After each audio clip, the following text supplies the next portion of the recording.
Shabbat Shalom, nous sommes Shabbat Shlach Lecha, le Shabbat de la visite de Eretz Israël pour la conquérir. Am Israël aurait demandé de visiter l'État, de visiter la Médina, de voir exactement où on va aller. Akadosh Baruch Hu a plus ou moins accepté cette mission et il a envoyé 12 les meilleures personnes, les chefs de tribus, pour aller visiter et amener un compte rendu de l'État d'Israël de cette terre. Finalement, ils sont partis et l'état des lieux était vraiment dramatique. Ils ont eu une peur bleue. Ils ont vu que c'est une terre étrange. Les gens qui habitent dedans, c'est des gens énormes, c'est des Aimlaq, c'est des gens énormes. Les fruits étaient des fruits géants. Donc finalement, toute la terre était étrange et finalement, ils ont vu quelque chose, que là où ils passaient, il n'y avait que le Halano de Levayot. Il y avait des enterrements et des enterrements. Donc finalement, la conclusion était une terre étrange, les personnes étranges, et puis c'est une terre qui mange les personnes qui y résident. Et finalement, tout le monde s'est mis à pleurer. La question qui se pose, puisqu'ils étaient guidés par Akadosh Baruch Hu, et puis ils étaient guidés par Moshe Rabbeinu, pourquoi ils ont tracé, ils sont partis, ils sont traînés dans un itinéraire tellement étrange. Akadosh Baruch Hu pouvait les mener dans un itinéraire plutôt calme, stable, presque ne voir personne, voir de beaux paysages, de la verdure, des personnes normaux, et c'est tout. Pourquoi fallait-il les faire promener dans des endroits étranges? Et finalement, la peur, elle est naturelle. Quand on dit à quelqu'un qui va entrer dans une terre étrange, et les preuves sont là, et ceux qui témoignent, c'est les chefs de tribu, eh bien on peut dire que finalement, on passe de pire en pire. On était dans le désert, on était en Égypte, on est dans le désert, là vraiment, Eret Nahash Akrav, et là on va dans une terre étrange, donc finalement, c'est une perte de vitesse totale.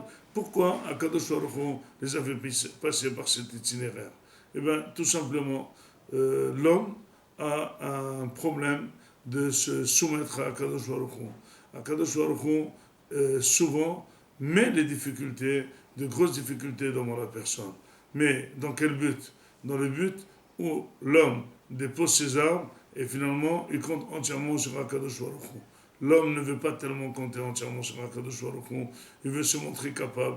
Il veut se montrer qu'il fait aussi quelque chose. C'est vrai qu'il ne peut pas tout faire. C'est vrai que c'est Akadosh Baruch Hu qui aide. Mais Akadosh Baruch Hu, c'est une aide et pas un délivreur. Et c'est pour ça que toujours la personne, elle cherche si elle peut y arriver. Mais Akadosh Baruch Hu, il cherche toujours à enlever cette force à la personne et lui dire qu'il ne peut rien et que c'est Akadosh Baruch Hu qui fait tout. Pour ce faire, il faut montrer justement une difficulté énorme pour que la personne se sente entièrement incapable, et c'est là qu'elle se penche vers Akadosh Baruch Hu. Et c'est pour ça qu'on dit dans Devarim, Kitomar bilvavecha, Rabbi Magoima elle mimeni, Echa uchale harusham, lo tiramehem. Quand tu diras que tous ces pays qui m'entourent sont énormes, comment je vais les hériter? C'est impossible. Il dit à Akadosh Baruch Hu, n'aie pas peur, c'est moi qui vais te les faire hériter. Donc finalement, quel est le problème? Pourquoi Am Israël a pleuré? Et pourquoi il méritait une punition? Parce que la difficulté devrait témoigner la grandeur d'Akadosh Baruch Hu et la nullité de la personne, mais finalement, comme ils n'ont pas imaginé qu'Akadosh Baruch Hu est tellement fort pour les hériter, et sur leur force ils sont incapables, ils se sont mis à pleurer. C'est comme un enfant devant un papa qui peut le nourrir, qui peut tout lui donner, il se met à pleurer. Papa, j'ai peur que demain tu n'as pas l'argent de quand nous acheter le lait. Papa, j'ai peur que tu n'as pas de quoi payer le loyer. Papa, j'ai peur de l'électricité, il se met à pleurer. Il lui donne 2 claques, il dit il ne faut pas avoir peur, ton père aura tout ce qu'il faut. Akadosh Baruch Hu, c'est lui qui nous sauve.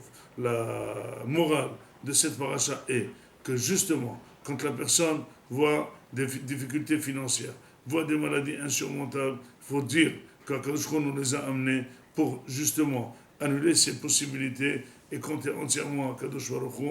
Et c'est ce bitahano à Kadosh Baruch Hu qui amène la Yeshua. Shir la ma'alot. Et sa'ina eleharim. Mais aïn yavo ezri me'im Hashem. Si David Ameller dit, je ne vois pas d'où va venir mon aide, dit quand tu sais et tu démontres et tu dis que tu ne sais pas d'où avoir ton aide, et bien finalement sache que Aizri Mehim Hashem. Akadosh Baruch Hu ne veut pas d'associer, ne veut pas dire que c'est moi et toi, on ne sait pas qui c'est, qui fait quoi. Non, il veut que tu déposes tes armes, compte sur lui, verront Yeshuacha Yeratson, Yeshuat Olamim, Amen, ve Amen, Shabbat Shalom.